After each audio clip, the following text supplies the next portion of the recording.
Okay, so we want to close it at this point, but if you feel you have a very burning issue, just one burning issue.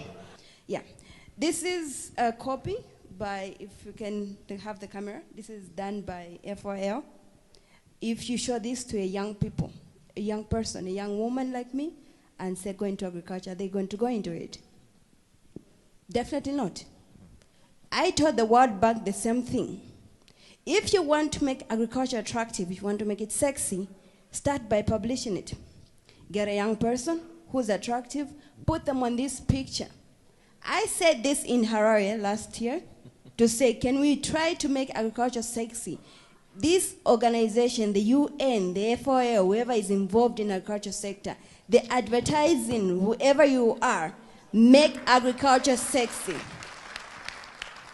This is the beginning point of making it attractive to the young people. Right. If you, the organizers, the frontiers, the people who are supposed to lead us are putting such pictures, what are you sending to a person, a young person from the village? You pick this picture and like, oh, this is what we're living.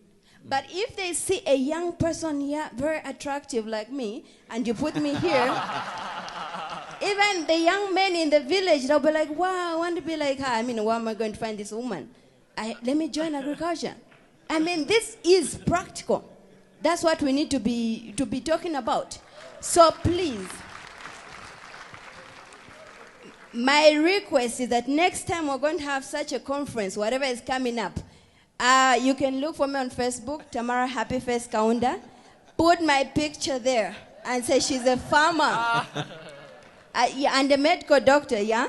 Well, most people, they like to see me, oh, don't look at like she's farming, she's a doctor. No, I want to be called a farmer. Right. Because the problem we have in Africa is hunger. We don't need drugs. I work in a hospital, and I can guarantee you 80% of the diseases, why we're losing young people is because of poverty. So why then can't we give them the nutrition they need instead of the drugs? That's my switching from medicine to agriculture. So that's what we should be looking at. Another thing, she's from Singapore, I'm from Zambia. The borrowing rate in Zambia is about 35% to 40%. You can say, yes, I don't have, I don't want to go to the bank or whatever. No, I've tried going there. But why should I to make such a suicidal decision to go and borrow at a 40% rate? It's impossible. I want to go to the government to borrow. They say, no, you need to work for the government for 2 years. But I need the project running. I've got people following me. They need to come to the farm and see what I'm doing.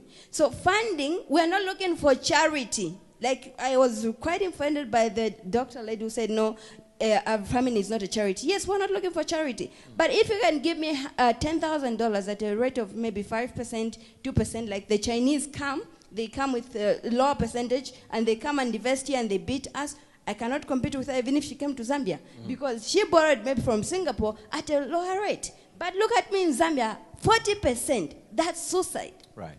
So we can talk and talk and talk, but let's create an enabling environment for the African youth.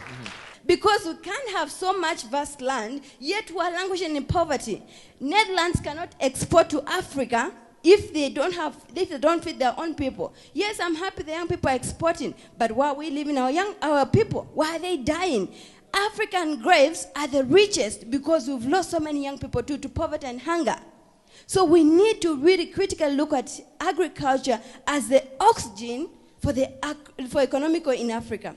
It should not be a backbone. I can break my backbone today and I can live on. But if I don't have oxygen, I can't live on. So agriculture should be the oxygen of the economy in Africa. Thank you. What a way to actually powerfully finish this conversation. One, make agriculture sexy in order to attract young people into it. And number two, start seeing agriculture as the oxygen of our economies and not just the backbone of our economies. From our teams right here, we want to say thank you for watching this CNBC Africa special.